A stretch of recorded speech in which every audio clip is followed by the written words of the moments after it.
Here it is, the Nintendo GameCube. If you couldn't tell from the name of my channel, this is my favorite console of all time. It's awesome.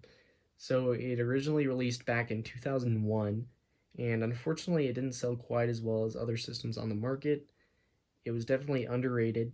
I definitely think today it gets the appreciation it deserves, but I wish it would have sold better back then. So this console came with this controller right here.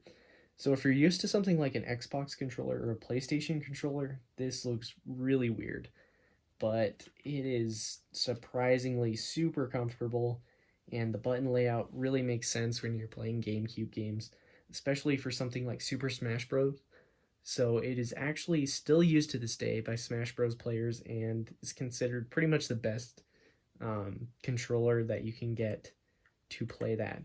So Nintendo actually officially re-released it when Smash 4 came out on the Wii U, and they released it again when Smash Ultimate came out on the Switch. So this one is the one that came out for Smash Ultimate. It's the exact same controller, and you can use it with your GameCube. It just different color scheme and of course the Smash logo. And Nintendo did release a lot of different color schemes for the GameCube controller back when the GameCube was released.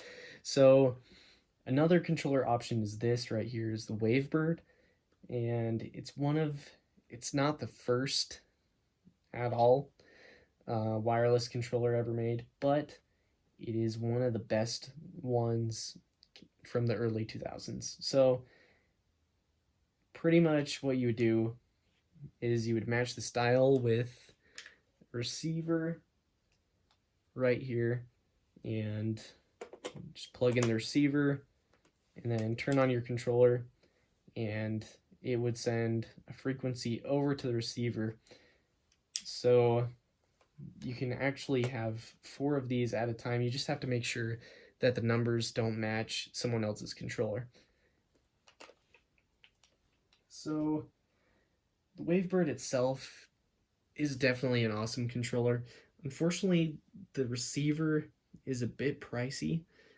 The controller itself is not too bad. I was really lucky and I was able to find one before they really hiked up in price. But yeah, finding the Wavebird controller itself, not going to be an issue, but the receiver, just keep in mind, is pretty expensive, unfortunately. So one of my favorite things about the GameCube is the game library. This thing had a lot of awesome first-party games, which is kind of why you buy a Nintendo console.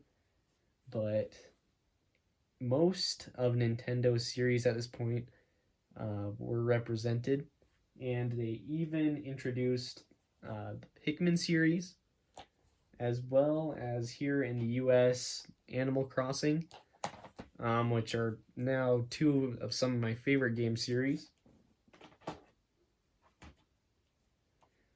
You, of course, had awesome multiplayer games from Nintendo like Smash Melee and Mario Kart Double Dash, and one of my favorite games of all time, Metroid Prime, which was now just recently remastered on the Switch.